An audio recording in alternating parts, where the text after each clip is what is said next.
Bonjour, dans cette vidéo, nous allons écrire un algorithme de recherche du minimum. Donc, à partir d'une liste, nous allons écrire un algorithme qui nous permettra de rechercher le minimum de cette liste. Sans plus tarder, c'est parti. Let's go! Supposons que nous ayons ici notre liste et nous voulons rechercher le minimum de notre liste. Nous avons notre tableau qui s'appelle tab_int et nous voulons un algorithme qui va nous permettre de nous afficher le minimum de ce tableau. Qu'allons-nous faire ici?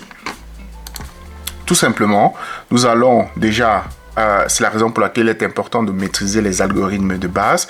Ici, pour écrire notre algorithme, nous allons commencer par initialiser un minimum, créer une variable minimum que nous allons appeler min, int min, que nous allons l'initialiser. Nous pouvons l'initialiser de deux façons, soit l'initialiser avec tab_int, la première valeur de notre tableau, soit nous pouvons l'initialiser ainsi, ou encore nous pouvons décider de l'initialiser avec integer.maxValue. C'est-à-dire qu'on initialise la valeur de notre notre minimum avec la valeur maximale d'integer.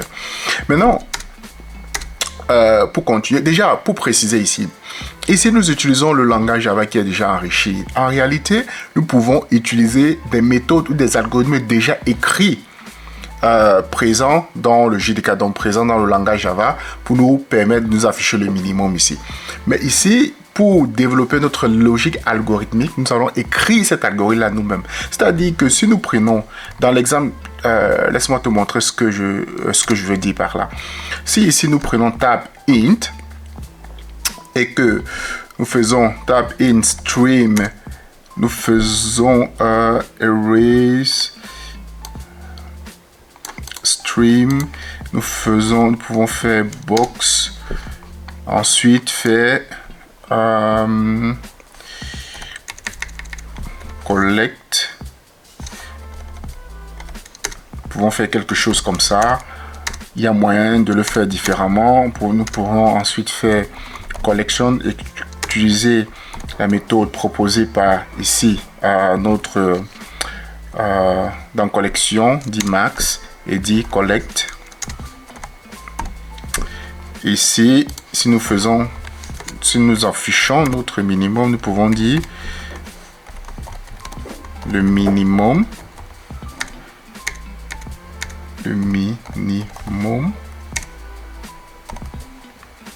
est, voilà. Si nous faisons ça, en fait, nous aurions complètement notre minimum. Normalement, nous devrions avoir notre minimum. Si nous exécutons notre programme, ok, ici là j'ai dit le max, autant pour moi. Si nous faisons plutôt min, autant pour moi. Nous allons avec le min. Qu'est-ce que nous avons ici? Nous avons ici le minimum est -9. Donc si nous regardons notre tableau ici, nous allons bien voir que notre minimum, la plus petite valeur, c'est -9. Par contre, ici, l'algorithme a déjà été écrit dans cette méthode utilitaire qui est min. Donc si nous allons ici voir notre méthode d'implémentation, nous allons voir ici, il y a déjà une implémentation qui est faite de notre méthode. Bien sûr, nous pouvons faire différemment en utilisant directement les streams et tout. Mais par contre, ici, nous voulons vraiment écrire notre algorithme par nous-mêmes. Nous prenons ici, nous allons dire que nous initialisons notre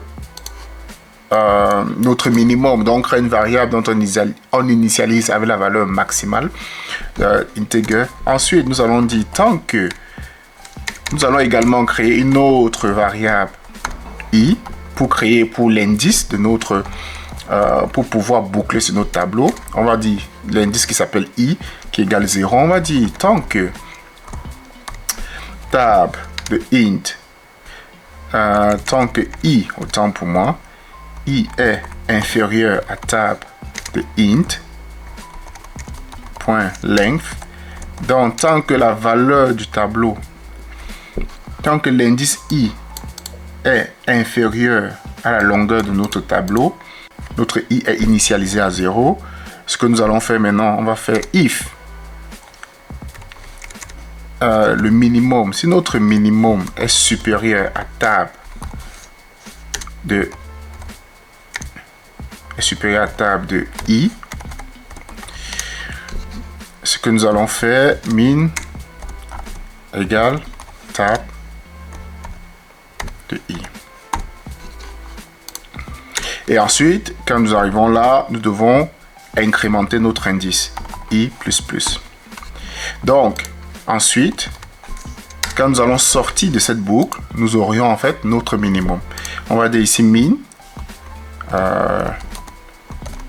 le min, on va mettre juste tout simplement min plus minimum.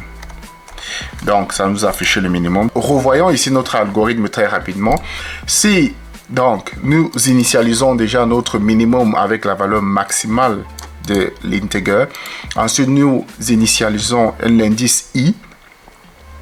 Nous disons, tant que i est inférieur à la longueur de notre tableau, ce qu'on va faire, on va vérifier si le minimum est supérieur à la valeur qui se trouve à l'indice i de notre tableau. Est supérieur, pourquoi? Parce que si notre minimum est supérieur à quoi que ce soit, ça veut donc dire que ce n'est plus notre nouveau minimum. Notre nouveau minimum, c'est ce qui se trouve justement à cet indice-là.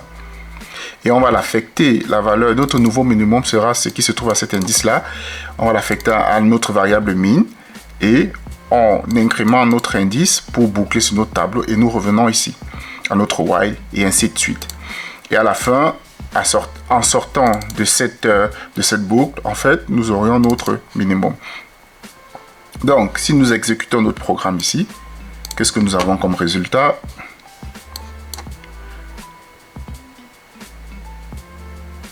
Donc, nous voyons bien ici là que notre minimum est 9. Est moins 9 autant pour moi. Notre minimum est moins 9. Donc, j'espère que cette vidéo t'a été intéressante. Si c'est le cas, laisse un like, laisse-moi en commentaire ce que tu en as pensé. Et si ce genre de vidéo te plaît également, dis-le moi et je ferai une prochaine vidéo où nous allons écrire un algorithme pour rechercher le maximum. Merci d'avoir regardé cette vidéo et à très bientôt. Bye bye.